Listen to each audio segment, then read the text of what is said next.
Hey guys, this is Alan with Advanblack. Welcome to our YouTube channel. Today we have Ian with us with his S3 Street Glide ST. Yes. So Ian, can you tell us a little bit about your bike and what are we doing today? Sure. This is a 2022 Harley Davidson Street Glide ST. I picked her up October of 2022. To be honest, the color is what sold me on it.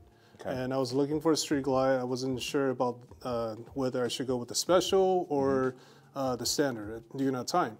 But the ST, I absolutely love the Brown's touch-up on the wheels, the top of the engine cover right there, the head cover. It's 117 motor. It's better than 114 or 107 at a time, and with the black engine covers and all that stuff. So nice. Yeah, I definitely like the Gunstreak Gray. I think that's the first year they actually put the Gunstreak Gray on the Touring, right? They actually only made it 1 year for the 2022 ST. They had it for the special, I believe, because 2023 they came out with a white one besides the black, regular black, vivid black. The white sand pearl. Yes. So that's the color that's on our Lowrider S. Cool. yeah. But yeah, I absolutely love that. So what's your journey with Harley? Like, what's your first bike, and how did you? Why did you pick Harley? I came into Harley world. Essentially, it's like a family thing. My dad had a 2000 Ultra Classic, Electric Glide Ultra Classic, and essentially he was getting too old to ride around. And once he passed down that bike to me, and I started riding it.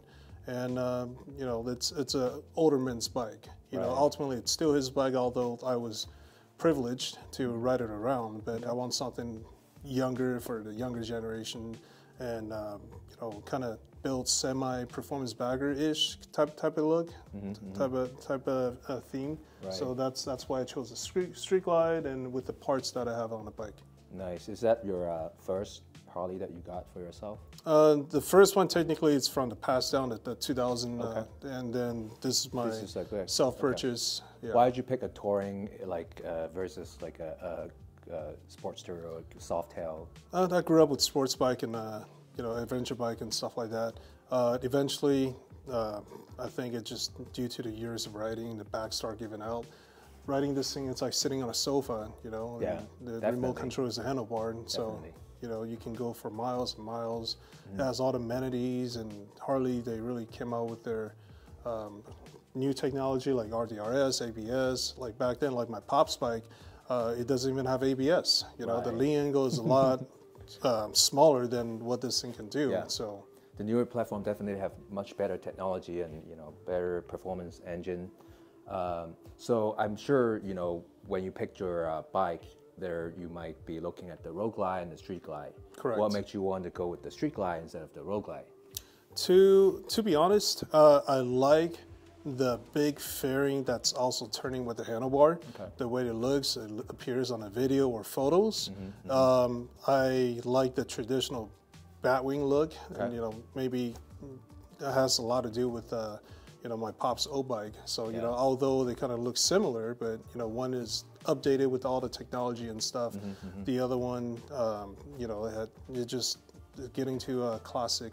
Right. Okay. Yeah. I think it all comes down to personal preference. At the end of the day, we have a Road Glide at the shop. I'm sure you guys have seen it before. I love Road Glides too. But ideally, I'd love to have both. Maybe we'll add a Street Glide to our lineup. In the future or something, and just to have different styles to compare with. Can you share with us a little bit about what you've done to the bike so far? So the bike itself, it's pretty good already, but I want to put my effort and create something that's mine. Right. So I chose the Olin suspension that's from Screaming Eagles. The reason I chose this one over the regular Olins is because it has progressive springs on it. So less adjustment I gotta play around with.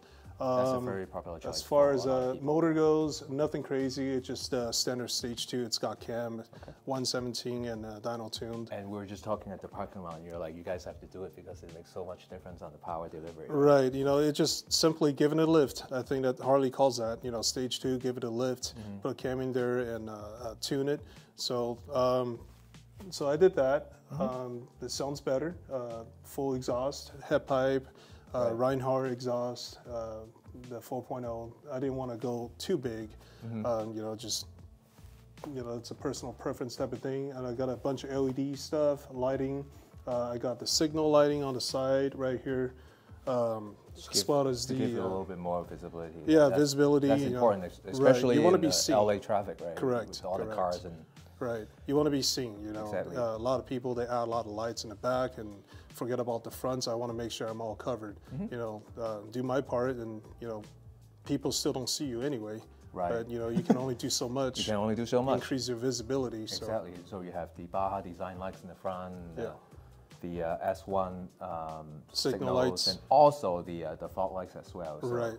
Right. You never get enough lighting nowadays. Right. I love LEDs. Yeah. You know, so it's my thing. It's the way to go. You know, better lighting, more efficient, last longer. Sure. Also. Right. So you have the ST model. I think you put a lot of like performance, you know, kind of theme on the bike, the parts, and you did the cam. What else are you planning to do in the future? Well, I think as of now, well, I got the battery upgrade today. Yeah. So let's talk about the battery. What made you want to switch to lithium? Well, one, you know, obviously Harleys are heavy, right? Okay. Obviously, the more weight that you can shred, the better it is. The power to weight ratio, you know, coming from riding sport touring background.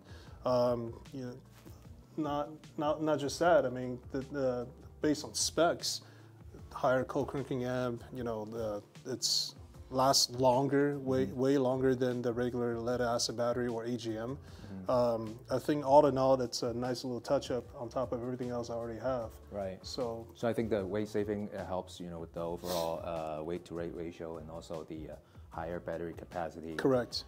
Faster cranking time, more stable voltage. I think this is all the things that can right. help. And on top of that, I believe after year 2014, all the Harley Davidson Tourings, they have this pigtail that's plugged into the factory PNA fuse, and I verified with the dealership that you can still use the same pigtail supply with the charger you guys provided. So, you know, it's a no-brainer. Cool. So how often do you ride, and how many miles do you put on? Like, and I'll be honest with you, like if I don't have to carry a third passenger, or I don't have to go to Costco shopping or something, like light shopping is okay. You know, I got the tour pack and saddlebag and stuff like that. I'm always on 2 wheels. I try to ride as much as possible, you know. That's good. Yeah.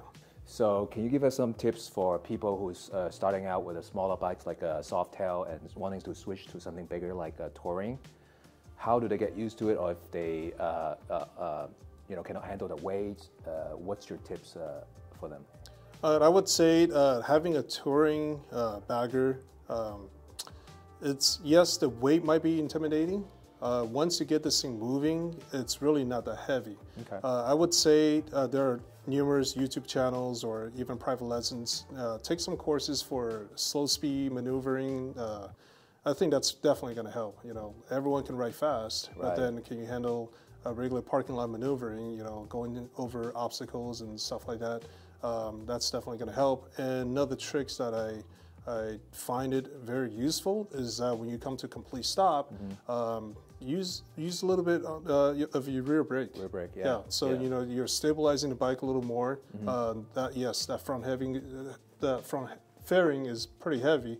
But the thing is, you know, if you're putting all the weight towards the back when you come to a complete stop, then you really don't have any issues. Right. Right. So the key takeaway is to not to be scared.